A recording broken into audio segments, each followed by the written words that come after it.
청록색이라고 하면 떠오르는 색이 바로 우리 쌈무 그린이죠. 뭐 굳이 이렇게 같은 프로급에서 급 차이를 낼 필요가 있을까? 안녕하세요, 별남입니다. 오늘은 오랜만에 테크위크 시간인데요. 좀 오랜만에 돌아왔죠. 아무튼 오늘은 아이폰 15 소식을 갖고 왔는데, 오늘 영상 보시기 전에 저희가 지금 구독자 이벤트를 진행하고 있습니다. 에어팟 프로 2세대를 드리는 이벤트고요.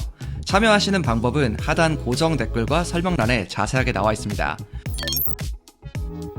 이번 iOS 17은 곧 다가올 WWDC에서 공개될 예정인데요. 이벤트 날짜가 다가오면서 새로운 소식들이 요새 좀 자주 들려오고 있어요. 그리고 저희가 얼마 전에 iOS 17에 들어가는 새로운 기능들에 대한 영상을 올렸는데요. 영상을 보신 분들은 아시겠지만 새로운 기능들 중에 사이드 로딩, 서드파티 앱스토어가 있습니다. 이게 간단히 말하면 애플의 공식 앱스토어가 아닌 다른 경로를 통해서 앱을 다운받을 수 있게 해주는 기능이에요. 사이드 로딩이 이제 iOS 17에서 좀 가능하게 된다는 소식이 나오면서 이 기능이 일부 국가에만 한정된 건지 아니면 전 세계적으로 모두 가능한지에 대해서는 크게 알려진 적이 없었습니다. 그런데 최근 마크거만에 따르면 이 기능은 안타깝게도 유럽 지역에서만 지원될 예정이라고 해요. 애초부터 애플은 이런 사이드 로딩에 대해서 좀 부정적이었고 유럽의 법안 때문에 어쩔 수 없이 생긴 기능이라서 충분히 이런 상황은 예상해 볼 수 있었습니다. 그리고 애플은 따로 서드파티 앱스토어에서 앱을 판매하는 개발자들한테 별도의 수수료를 또 부과할 예정이라고 해요. 어쨌든 갤럭시처럼 여러가지 앱스토어가 있는 그런 환경은 우리나라에선 좀 안 된다고 생각하시면 될 것 같고요.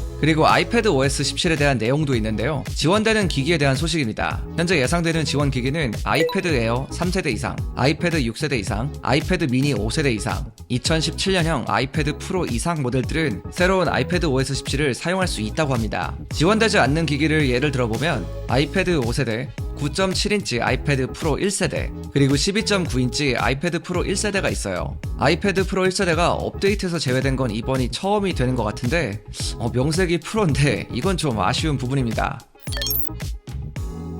다음은 여러분들이 가장 기다리는 아이폰 15에 대한 소식인데요. 이번에는 새로운 색상이 나온다는 소식입니다. 얼마 전에는 이 프로에 딥 레드 색상이 나온다고 알려졌었죠. 그때 일반 라인업 같은 경우는 핑크색이랑 블루 색상이 나온다고 했죠. 그런데 이번 소식에서 나온 컬러는 바로 청록색입니다. 청록색이라고 하면 떠오르는 색이 바로 우리 쌈무 그린이죠. 아마 이거랑 좀 비슷하게 나오지 않을까? 아무튼 소식 계속 보시죠. 그린 색상 같은 경우는 작년 3월에 아이폰 13에서도 나온 적이 있었죠. 작년 그린 컬러 같은 경우는 상당히 호불호가 갈렸던 색상이었는데요. 이 색감이 은은한 색감이라기보다는 좀 진한 그린이어서 뭔가 좀 숲이 연상되는 그런 색상이었습니다. 개인적으로 작년 그린 컬러 같은 경우는 그렇게 제 스타일은 아니었어요. 이번 청록색은 작년과 같은 그린이 아니라 아이폰 12 일반 라인업에 적용되었던 그린 컬러 있죠. 바로 그 색상과 유사하다고 합니다. 아이폰 12 기본형과 미니에서 볼 수 있었던 이 그린 컬러는 약간은 민트 컬러에 가까웠는데 이걸 보통 쌈무 그린이라고도 불렀죠. 아무튼 인기가 굉장히 많은 컬러였는데, 그런데 청록색이라고 하는 걸 보니까 아무래도 쌈무 그린보다는 좀 더 진한 컬러이지 않을까 이렇게 예상이 되기도 합니다. 그리고 이 소식에 나온 출처가 아이폰 14 이 옐로우 색상 있죠. 이거를 미리 맞춘 소스라고 합니다. 그러니까 어느 정도 신뢰도는 있다고 봐도 될 것 같아요. 그리고 한 가지 소식이 더 있는데요. 아이폰 15 일반 모델의 후면이 무광으로 바뀌게 될 거라는 전망이 나왔습니다. 애플은 아이폰 11부터 현재 아이폰 14까지 프로 라인업에서만 무광 마감, 그리고 일반 라인업에서는 유광 마감을 사용하고 있죠. 무광 같은 경우 유광에 비해서 좀 반짝반짝하는 이런 느낌은 좀 덜하지만 그래도 뭔가 좀 더 고급스러워 보인다는 그런 장점이 있습니다. 다만 애플이 이 네 가지 모델에 모두 다 무광을 적용시킬지 이건 좀 의문이긴 하네요. 제가 찾아보니까 프로 라인업이 티타늄 프레임으로 바뀌게 되면 후면이 유광으로 바뀔 수도 있다, 이런 얘기도 있습니다. 애플워치 울트라를 보면 티타늄이 들어가 있잖아요. 근데 옆면을 보면 무광으로 마감이 되어 있습니다. 그래서 밸런스를 보완하기 위해서 후면을 유광으로 마감할 수도 있다고 하는데 그래도 프로는 무광 마감이죠. 여러분들의 생각은 어떠신가요? 여기까지가 일반 라인업에 대한 소식이었고요. 이제부터 프로를 좀 알아볼 건데 먼저 카메라부터 보시죠.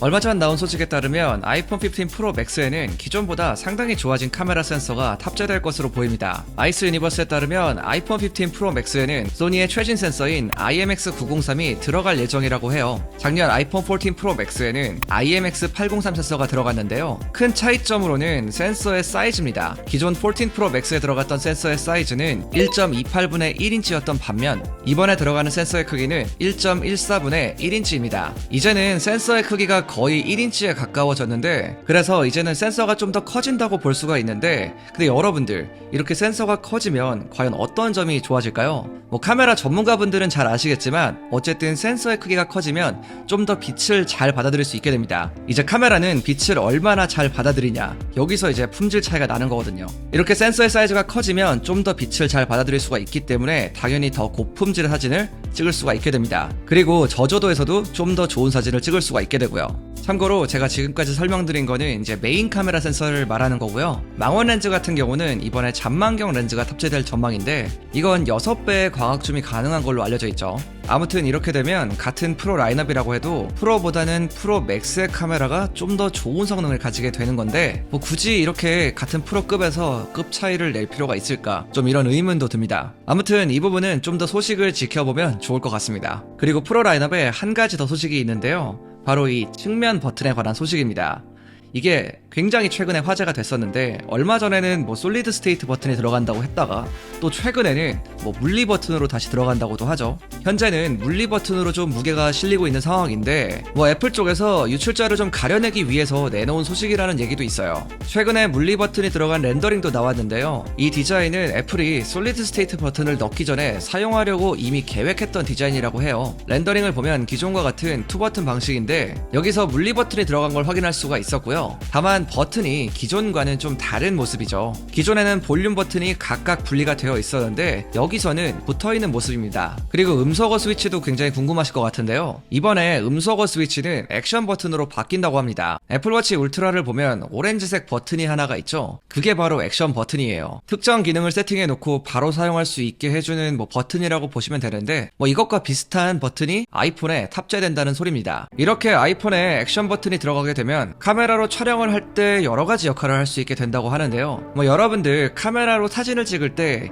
이렇게 초점 맞추는 반셔터 기능 알죠? 이 액션 버튼을 살짝 눌렀을 때 그런 것도 가능해진다고 합니다. 그리고 뭐 조금 세게 누르면 이제 사진을 찍을 수도 있고요. 그리고 아이폰의 전원을 끌 때 볼륨 버튼과 전원 버튼을 이제 같이 눌러야 꺼지잖아요. 근데 액션 버튼이 들어오게 되면 이 액션 버튼과 전원 버튼의 조합으로 변경이 된다고 합니다. 그런데 이렇게 액션 버튼이 들어가는 건 좋은데, 액션 버튼이 들어간다는 말은 결국 이 음소거 스위치가 사라지게 된다는 소리잖아요. 이게 굉장히 아이폰 유저들이 오랫동안 사용해왔던 그런 기능인데, 하루아침에 이걸 갑자기 없애면 아마 굉장히 많은 유저들이 좀 불편하지 않을까, 뭐 요런 생각이 드는 것도 사실입니다. 뭐 액션 버튼이 들어가서 그걸로 여러가지 기능을 좀 이렇게 커스터마이징 할 수 있다는 점은 분명히 마음에 드는 부분이지만, 글쎄요, 음소거 버튼도 굉장히 편리했던 기능이라서 없애지 않았으면 좋겠는데, 이 부분은 어떻게 될지 조금 더 소식을 두고 봐야 될 것 같습니다. 여러분들도 저와 비슷하게 생각할 것 같은데 여러분들의 생각도 댓글로 알려주세요.